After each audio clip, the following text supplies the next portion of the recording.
जय मसीह की प्रिय विश्वासी भाइयों बहन, प्रभु यीशु का धन्यवाद हो जो प्रतिदिन अपने आनंद से हमें भरता है, अपनी अगुवाई से लेकर चलता है और सुख शांति और समृद्धि की योजना में प्रतिदिन हमको आगे बढ़ाता है। प्रभु का धन्यवाद हो।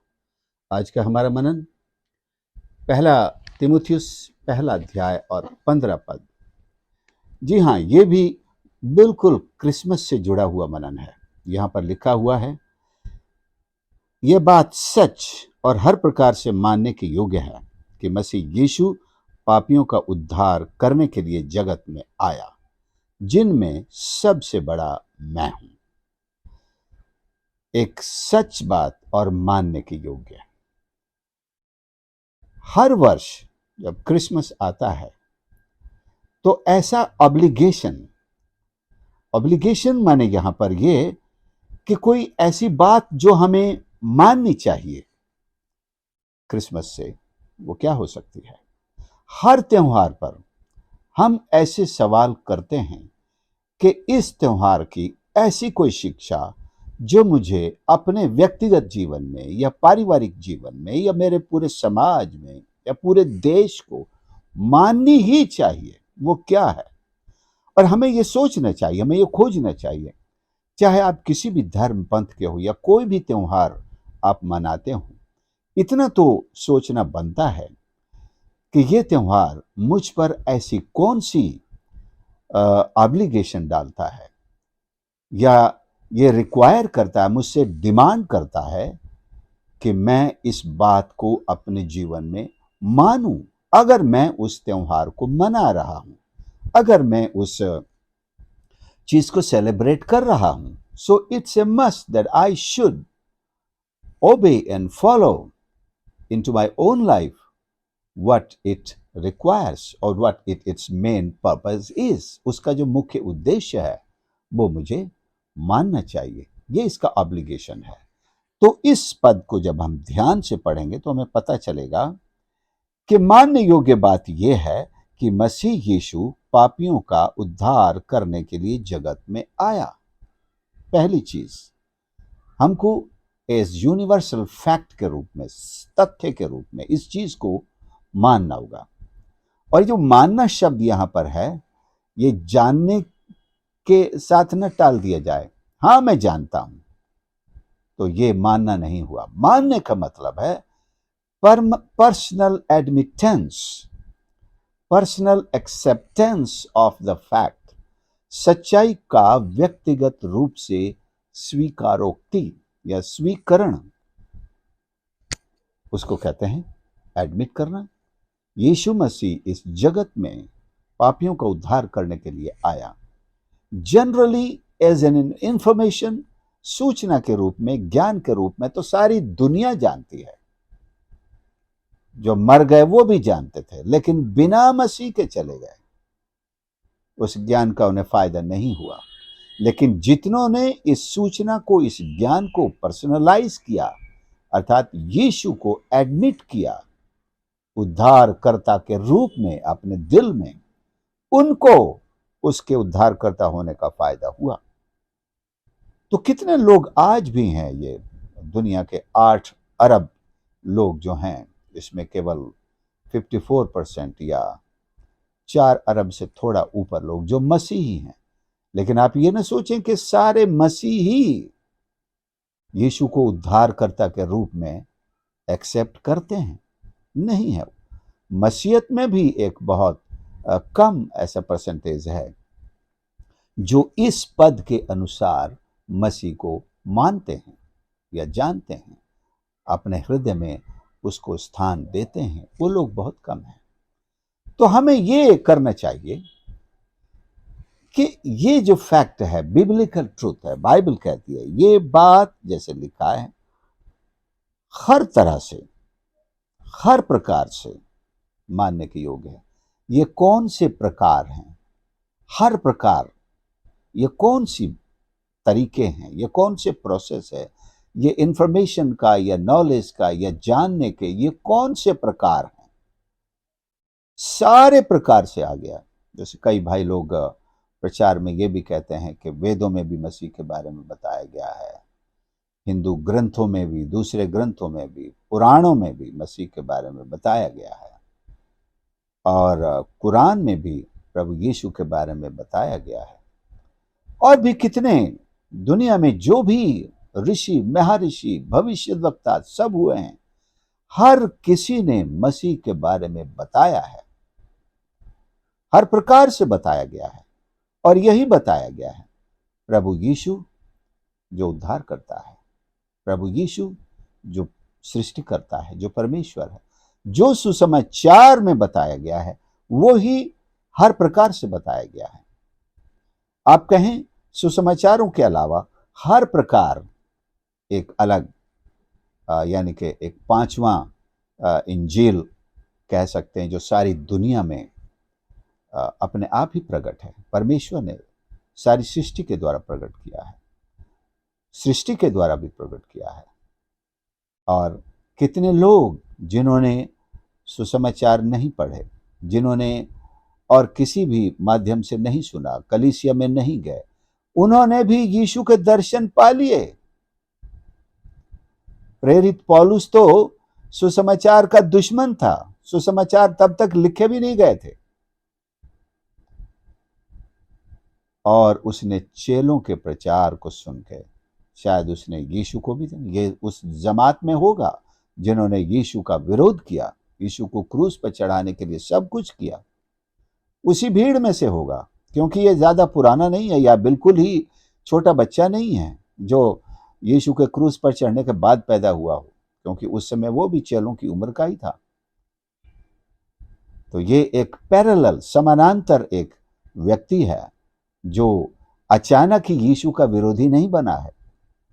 ये उन यहूदियों का साथी था जो यीशु का पहले दिन से विरोध कर रहे थे,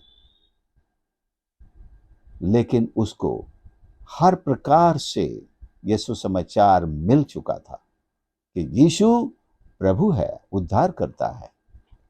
लेकिन जिस दिन यीशु से उसका आमना सामना हुआ, इंग्लिश में कहते हैं एनकाउंटर हुआ, मुठभेड़ हुई, और ये घोड़े पर से गिर पड़ा एक ऐसी रोशनी को देखकर जिसके सामने ये अंधा ही हो गया, और घोड़ा भी अपने आप को संभाल न सका, घोड़ा सहित वो गिर गया।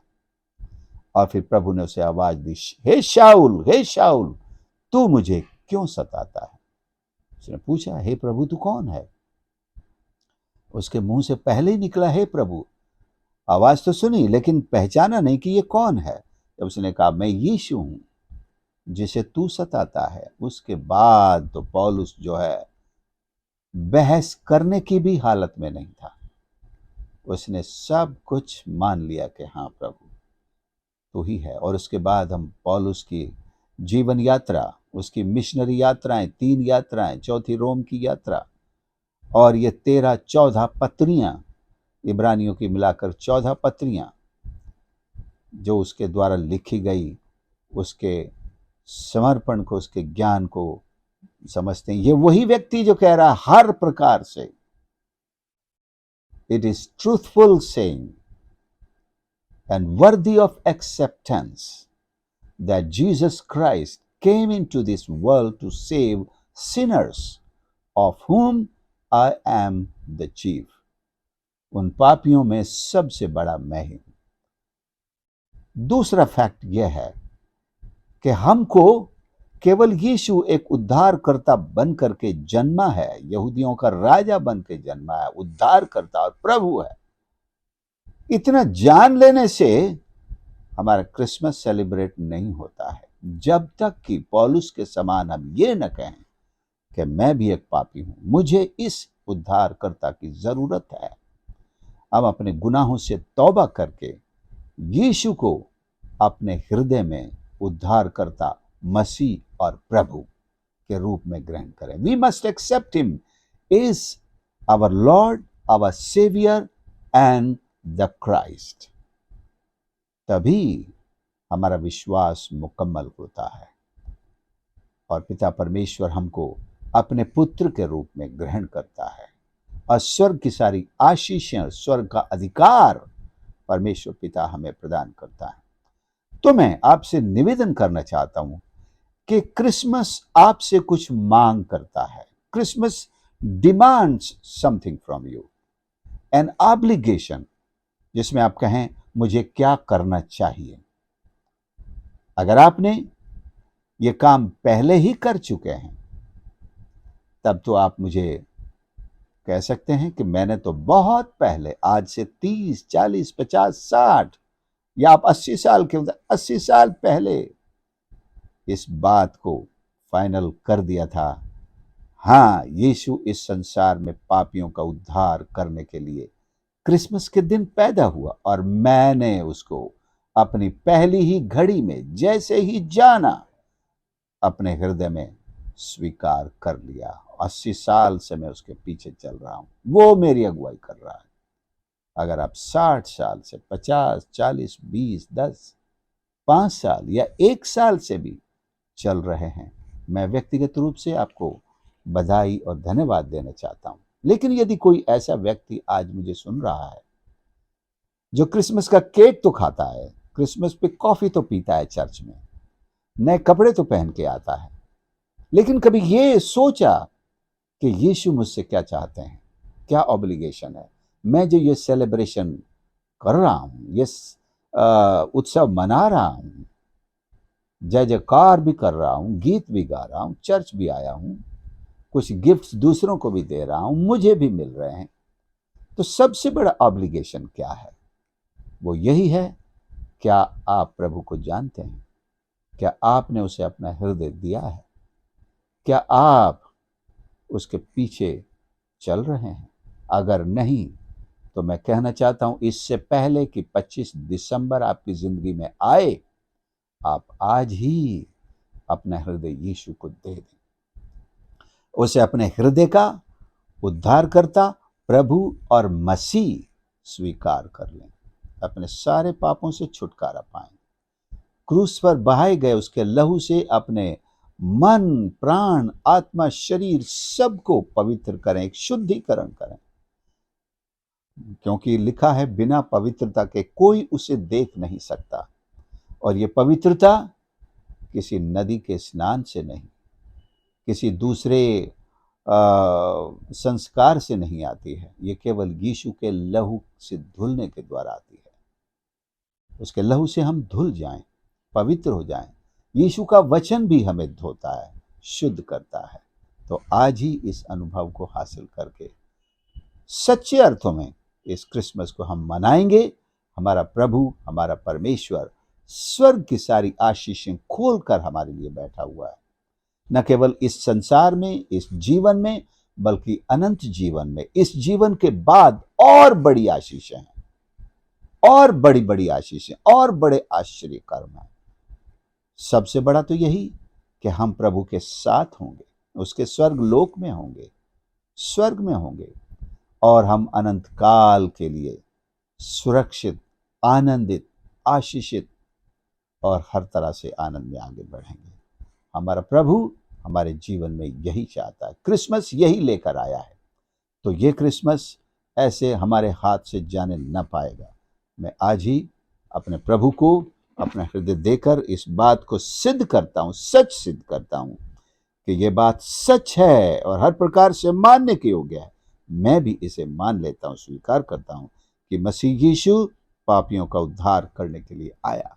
जब पौलुस कह सकता है, जो कि व्यवस्था का इतना बड़ा जानकार, व्यवस्था पर चलने वाला, उसने अपने आप को कभी पापी नहीं माना था, लेकिन जिस दिन यीशु से एनकाउंटर हुआ, घोड़े पर से गिरा, उसने जान लिया कि मैं तो सबसे बड़ा पापी हूं। यशाया भविष्यवक्ता ने भी 6वें अध्याय में जाकर के जब ईश्वर का दर्शन पाया था, तब कहा मैं अशुद्ध होठ वाला मनुष्य हूं। तब उसे अपनी अशुद्धता का ज्ञान हुआ। जब आपका यीशु से एनकाउंटर होगा, तब आप अपनी असलियत भी जान पाएंगे कि मैं कौन हूं, मैं कहां हूं। नहीं तो हम कहते रहेंगे मैं तो भैया बहुत ही धर्मी आदमी है, तो मैं तो चींटी भी नहीं मारते कभी, मेरे घर में मच्छर भी कभी नहीं मारता हूं, मैं तो भले मच्छर काटते रहते हैं। आपके ये सारे दावे उस दिन खुल जाएंगे कि आपने चींटी तो नहीं मारी होगी, मच्छर तो नहीं मारे होंगे, लेकिन आपने कितना बड़ा गुनाह किया है, पाप किया है, और उस पाप के कारण जिसे आप जानते भी नहीं हैं, आप हमेशा के लिए उस नरक के अंधकार की ज्वालामय अग्निमय आग की झील में धकेल दिए जाएंगे। इसलिए आज ही हम अपना हृदय यीशु को दे दें और उद्धार को अपना लें और इस सच्चाई को अपने जीवन में मान लें। प्रभु आपकी मदद करे, आपकी सहायता करे, और उसकी उद्धार की आशीष, आनंद, अनंत जीवन आपको आज से ही प्रभु यीशु के नाम से मिलता रहे। प्रार्थना करेंगे। प्यारे प्रभु हमारे परमेश्वर, हम धन्यवाद करते हैं आपके इस पवित्र वचन के लिए, जिसने आज हमारी ये आंखें खोल दी हैं प्रभु, कि आपका पुत्र, हमारा उद्धार करता प्रभु, हमारा मसीहा इस जगत में सच में आया और पापियों के उद्धार के लिए आया, और उद्धार के कार्य को क्रूस पर चढ़ के उसने पूरा कर दिया है। जो कोई उस पर विश्वास करे अनुग्रह से उद्धार पाए और अनंत जीवन पाए। मेरे सुनने वालों के लिए दुआ करता हूं, हर एक को प्रभु जी अपनी आशीष देना।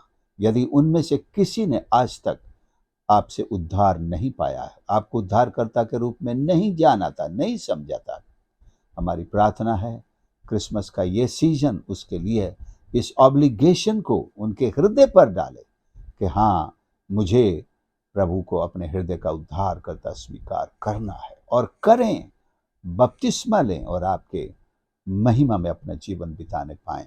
सहायता और मदद कर, प्यारे यीशु के नाम से प्रार्थना मांगते हैं, आमीन। प्रभु आप सबको आशीष करे। आपने संदेश को सुना, दूसरों के साथ जरूर शेयर करें, और हो सकता है कोई ऐसा व्यक्ति भी हो परिवार में, हमारे मित्रों में, समाज में, जिसने आज तक सही इस ऑब्लिगेशन के बारे में नहीं सोचा कि मसीह को मेरे हृदय में होना ही चाहिए, और ये बात सच माने। प्रभु आपकी मदद करे। God bless you.